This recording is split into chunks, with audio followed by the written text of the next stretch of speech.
41তম SI viva শুরু হতে যাচ্ছে খুব দ্রুত। জুলাইয়ের ফার্স্ট উইকেই শুরু হয়ে যেতে পারে। তো এসআই কিংবা সার্জেন্টের ভাইবা সব সময় অনেক বেশি গুরুত্বপূর্ণ। আপনারা জানেন এসআই কিংবা সার্জেন্টের লিখিত পরীক্ষায় 250 নম্বর থাকে এবং ভাইবার 50 নম্বর, মোট 300 নম্বরের মধ্যে পরীক্ষাটা হয়ে থাকে। তো এই 300 নম্বরের মধ্যে আপনি কত পেলেন তার উপর বেস করেই কিন্তু চাকরিটা হয়। তো আপনি দেখেন মোট 300 নম্বরের মধ্যে কিন্তু 50 নম্বর ভাইবা, তার মানে প্রায় 16 থেকে 17 বা 18% নম্বরই কিন্তু ভাইবায়, অনেক হিউজ একটা নম্বর। তো এখানে অনেকেই আমরা ইগনোর করি, ছোট ছোট বিষয় ইগনোর করি, এর ফলে কিন্তু অনেক সময় ভাইবার নাম্বারটা কমে যেতে পারে। আপনারা ধরেন যে 50-এর ভিতর 45 পাবে আর যে 50-এর ভিতর 25 পাবে, তার কি এক হবে বিষয়টা? যেখানে একটা চাকরি পাওয়ার ক্ষেত্রে মাত্র একটা দুইটা মার্ক অনেক বেশি বড় ফ্যাক্টর হয়ে যেতে পারে, সেক্ষেত্রে আপনারা এই ভাইবাটাকে কি অবহেলা করতে পারেন? অবশ্যই না। তো ভাইবাই ভালো করার জন্য আজকে আমি একটু আলোচনা করব। তিনটা বিষয় আমি সেই আলোচনাটা ভাগ করেছি। একটা হলো বাহ্যিক প্রিপারেশন, একটা হলো মেন্টাল প্রিপারেশন, আর একটা হলো পড়াশোনা। এখন দেখেন এসআই কিংবা সার্জেন্টের ভাইবা বা অ্যাপটিটিউড টেস্ট মোট 50 নম্বরের মধ্যে দুই ভাগে ভাগ করা হয়েছে।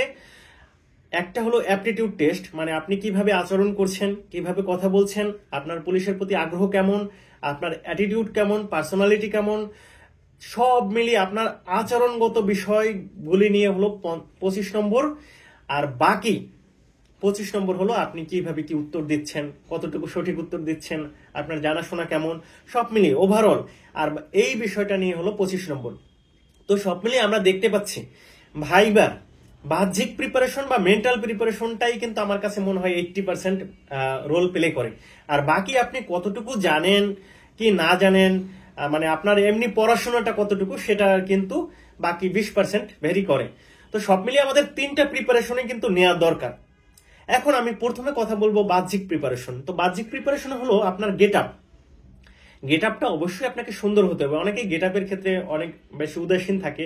তো সেক্ষেত্রে আপনাদের শার্ট প্যান্ট খুব স্মার্টলি আপনারা চুজ করবেন। কালো প্যান্ট আর সাদা শার্ট, অথবা একটু হালকা র্যাক থাকতে পারে। তো সব মিলিয়ে একটা ফর্মাল শার্ট আপনারা খুব সুন্দর করে স্মার্টলি চুজ করবেন।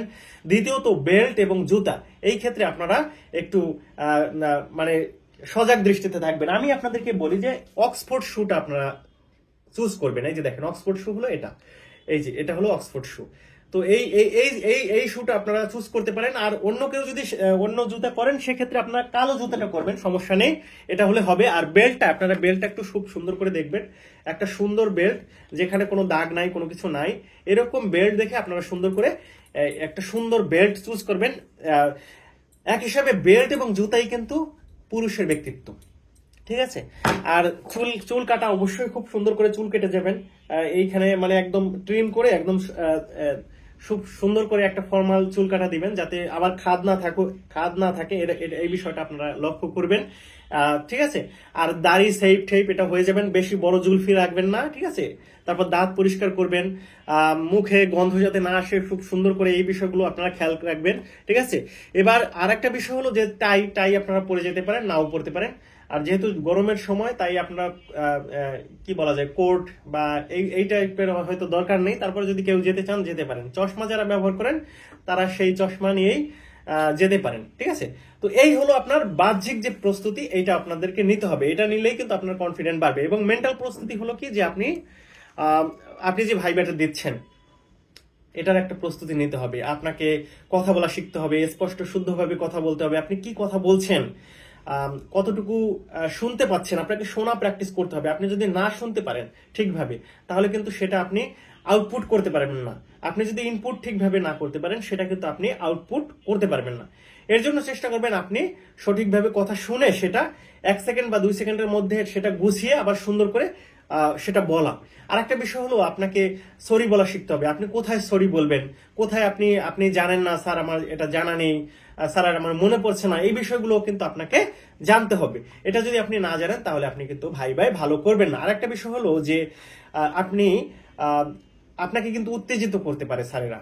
তো সেক্ষেত্রে আপনার নর্মাল থাকতে হবে। যে ধরনের উল্টাপাল্টা সিচুয়েশনই করুক না কেন, সেখানে আপনি নর্মাল থাকবেন। এইভাবে করে মেন্টাল প্রস্তুতি নেবেন, মক ভাইবা দিবেন, নিজেকে কনফিডেন্ট করবেন, অ্যাটিটিউড করবেন, অহংকারী হবেন না। এবং চেষ্টা করবেন সুন্দর করে একটা প্রস্তুতি নেওয়ার জন্য। ওকে, আর আমি মক ভাইবা কোর্স করাচ্ছি, সেখানে যদি আপনারা ভর্তি হতে চান সেখানে আপনারা ভর্তি হয়ে যেতে পারেন। আজকেই শুরু করব। তো এর মাধ্যমে আপনারা কিন্তু একটা প্রস্তুতি নিতে পারবেন, এবং এখান থেকে যদি আপনারা বিন্দু পরিমাণে উপকৃত হন তাহলে অবশ্যই এখানে লাইক ফলো করবেন এবং সাবস্ক্রাইব করবেন আমার সুব্রত সুমন চ্যানেলটাকে, ঠিক আছে? ওকে, এরপর হলো পড়াশোনার বিষয়। পড়াশোনায় আপনারা কি কি পড়বেন না পড়বেন, ঠিক আছে? পড়াশোনার বিষয়টা হলো, দেখেন মোট 7টা বিষয় আছে। এইগুলো আপনাকে একদম কমন বিষয়, এটা সবাই সব ভাইবাতেই মোটামুটি পড়া লাগবে, বিশেষ করে এসআই সাবজেক্ট এটা অবশ্যই আপনাকে পড়তে হবে। এক হলো আপনার নিজ জেলা, নিজ জেলা বিষয় আপনাকে জানতে হবে। নিজ জেলার আপনার এসপির নাম, ইউনোর নাম, ডিস্ট্রিক্ট যে ডিস্ট্রিক্ট ম্যাজিস্ট্রেটের নাম। তো এভাবে আপনার জেলা বিষয়ে একদম যত বিষয়গুলো আছে সেখানে আপনি জাতীয় তথ্য অবতারণ থেকে বা গুগল থেকে সার্চ করে আপনার সেটা পড়ে ফেলবেন। দ্বিতীয় বিষয় হলো আপনার নিজের ডিপার্টমেন্ট, নিজের বিভাগ। এই নিজের বিভাগ বা ডিপার্টমেন্ট বিষয়ে ছোট ছোট প্রশ্ন বা যা যা আছে সেগুলো আপনি নিজের মতো করে নোট করে আপনি পড়ে ফেলবেন। তৃতীয় বিষয় হলো বঙ্গবন্ধু বা মুক্তিযুদ্ধ। এই বিষয়গুলো আপনাকে একটা না, এটা কমন বিষয়, আপনাকে জানতেই হবে, পড়তেই হবে, ঠিক আছে? এবং চতুর্থ বিষয় হলো যে আপনার পুলিশ বিষয় জানতে হবে। পুলিশের কোথায় কি হয় না হয়, সামগ্রিক যে প্রাথমিক জ্ঞান, জিডি, মামলা তদন্ত, এটা সেটা, পুলিশের কোথায় কি আছে, পুলিশের মিশন, পুলিশের এসবি, সিআইডি কোথায় কি হয় না হয়, এই বিষয়গুলো আপনাকে ধারণা রাখতে হবে, ঠিক আছে? এরপর দেখেন সাম্প্রতিক বিষয়, পঞ্চম বিষয় হলো সাম্প্রতিক যে বিষয়, আপনাকে সেটা কিন্তু জানতে হবে। সাম্প্রতিক বিষয়গুলো বর্তমানে যে আলোচিত ঘটনা, এর জন্য আপনাকে পর্যাপ্ত পরিমাণে পেপার পড়তে হবে, ঠিক আছে? কোথায় কি হচ্ছে না হচ্ছে ঘটনাগুলো অবশ্যই আপনাকে সঠিকভাবে জানতে হবে, ঠিক আছে? এগুলো আপনাকে সুন্দর করে জানতে হবে। আর এরপর ষষ্ঠ বিষয় হলো আপনাকে অবশ্যই পৃথিবীর কোথায় কি আছে ম্যাপ, হ্যাঁ, গুগলের ম্যাপ, কোথায় কোন জায়গায় কি, কোথায় কি রাজধানী, কোথায় কোন সংগঠনের কোথায় কি আছে না আছে, এই ম্যাপটা জানতে হবে। কোথায় কোন জেলা, কোথায় কোন বিষয়, কোথায় রাজধানী, এটা ম্যাপটাকে আপনাকে সুন্দর করে একটা ধারণা থাকতে হবে। আর সপ্তম বিষয় হলো আপনাকে ট্রান্সলেশনটা প্র্যাকটিস করতে হবে। যে নর্মাল যে ট্রান্সলেশন আছে এগুলো আপনাকে কিন্তু ভাইবা বোর্ডে বলতে পারে বা ধরতে পারে, তখন কিন্তু আপনি যদি আপনার প্র্যাকটিস না থাকে আপনি কিন্তু হুট করে তখন বলতে পারবেন না। এই বিষয়গুলো যদি আপনি মোটামুটি এই বিষয়গুলো যদি আপনি প্রস্তুতি নেন তাহলে আপনার মোটামুটি সামগ্রিক 80% প্রস্তুতি হয়ে গেল, ঠিক আছে? এখন এই বিষয়গুলো আপনারা মনে রেখে, সুন্দর করে নোট রেখে আপনারা সুন্দর করে একটা প্রস্তুতি নিয়ে ফেলেন। আপনাকে মনে রাখতে হবে আপনাদের মোট 3170 জন টিকে আছে। এই 3170 জনের মধ্যে আপনাকে কিন্তু 700 থেকে 800 জনের মধ্যে আসতে হবে, না হলে কিন্তু আপনার চাকরিটা হবে না। সুতরাং আপনি এখন কষ্ট করবেন নাকি পরে করবেন, পরে হতাশ হবেন, এটা কিন্তু মানে এগুলো কিন্তু নির্ভর করবে আপনার ডিসিশনের উপর। কারণ আপনি যদি এখন কষ্ট না করেন, আপনি যদি নিজেকে এখন সঠিকভাবে প্রস্তুতি না নেন, প্রস্তুতি ঠিকভাবে যদি না করতে পারেন, তাহলে কিন্তু আপনি পিছিয়ে পড়বেন। 1-2 মাস পিছিয়ে পড়াও কিন্তু অনেক বেশি কষ্টের বিষয়। সুতরাং এটা মনে রাখবেন যে 1-2 মাস পারার জন্য আপনাকে নিজেকে ডেভেলপ করার জন্য যতটুকু যা করার দরকার সেটা আপনি করবেন, কোনো অবহেলা করবেন না। এই সময়টা কিন্তু আপনি পরবর্তী সময় আর নাও পেতে পারেন। নিজের জীবনকে গুছিয়ে নেওয়ার জন্য, নিজে একটা চাকরি সেটেল করার জন্য আপনাকে এখন কষ্ট করতে হবে।